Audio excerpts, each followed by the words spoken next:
Hey Falcons fans, let's get right to it because we have a lot to cover here. Before we dive into today's juicy story, be sure to hit that like and subscribe button. Trust me, you won't want to miss any of the breaking news that's coming your way. Now, let's get to it. It's Pro Bowl season, and as always, the selection process has left fans scratching their heads, wondering how some players got selected while others were left out. This year, the Atlanta Falcons found themselves with some questionable inclusions and snubs, but the biggest surprise? It's not the players who didn't make the list, it's the one who did. Yes, I'm talking about Younghoe Koo, the Falcons kicker. Koo has long been a fan favorite, and his popularity is undeniable. But let's talk numbers for a second. In 2024, Koo ranked 32nd in the NFL in field goal percentage.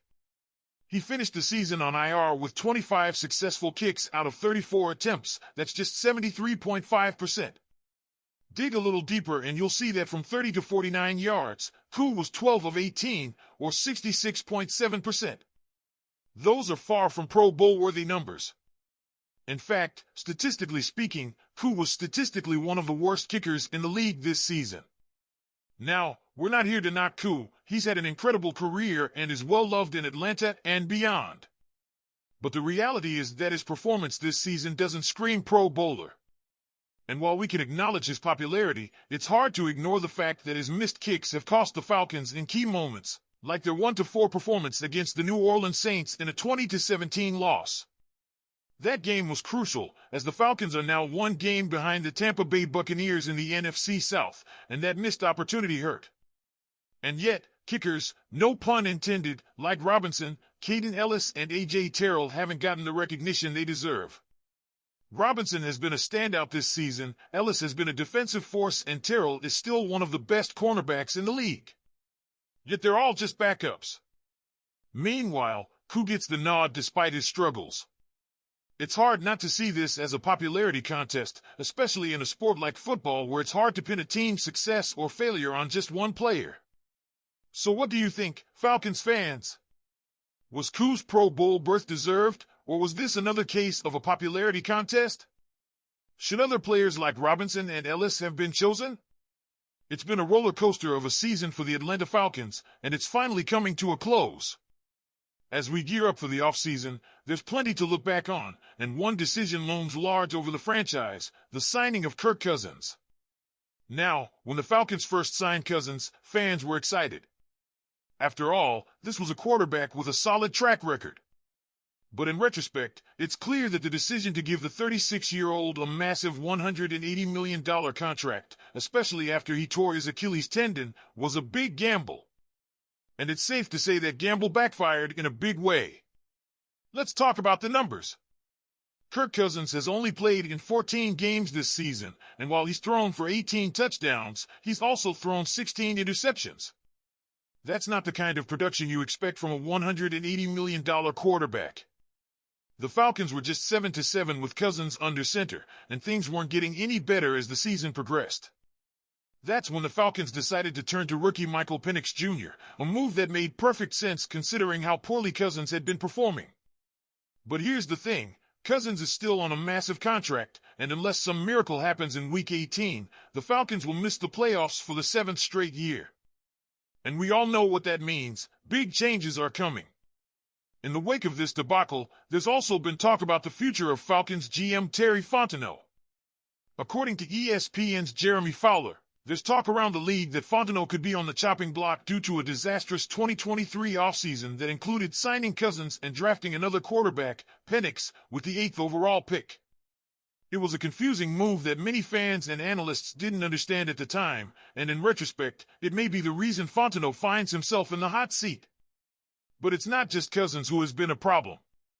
The Falcons' defense, despite adding players like Matthew Judon and Justin Simmons on one-year deals, has failed to make the impact they hoped.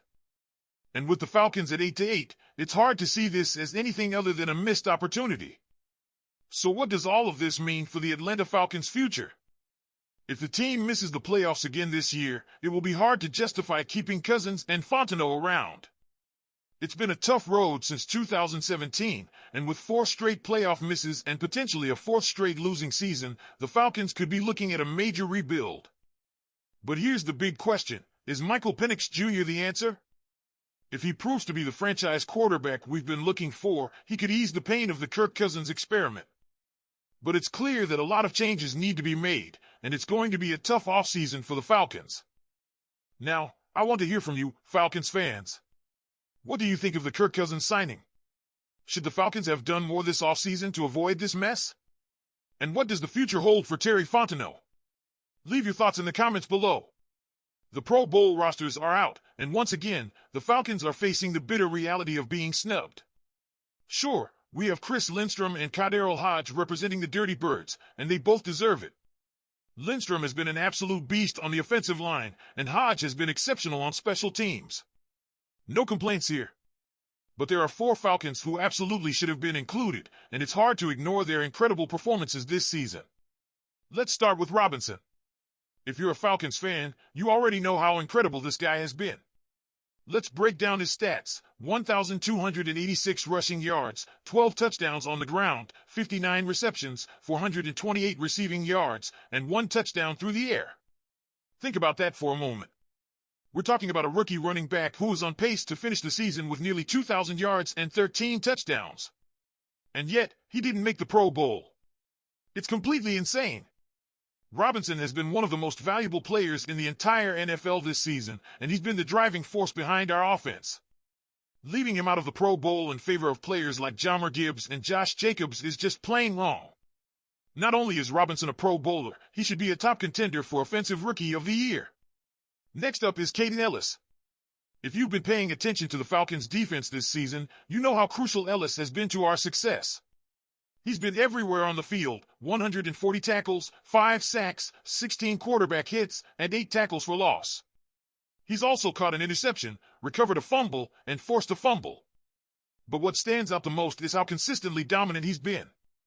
Elliss has recorded double-digit tackles in 8 games and has shown up in big moments all season. Raheem Morris' defensive scheme is built around what Elliss brings to the table, and he's been the most valuable linebacker on this team.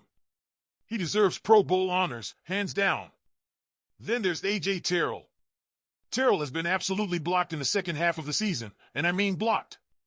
He's faced some of the best wide receivers in the NFL, including Justin Jefferson and Terry McLaurin. Against Jefferson, Terrell allowed just 1 reception for 7 yards, and the same was true of McLaurin in the Falcons' recent game against the Commanders. And yet, both wide receivers made the Pro Bowl, while Terrell was left out. It just doesn't make sense. Terrell has proven he can block the best of the best, and his performance this season should have earned him a spot in the Pro Bowl. It's a travesty that he was snubbed. Finally, we have Jessie Bates III. If there's one player who has completely changed the way offenses attack the Falcons this year, it's Bates. The second-year safety has been nothing short of spectacular, recording 97 tackles, 4 forced fumbles, 1 fumble recovery, 4 interceptions, and 10 passes defended. And let's not forget the touchdown and sack. Bates has been the anchor of the Falcons secondary and has made some game-changing plays this season. It's baffling that he didn't make the Pro Bowl.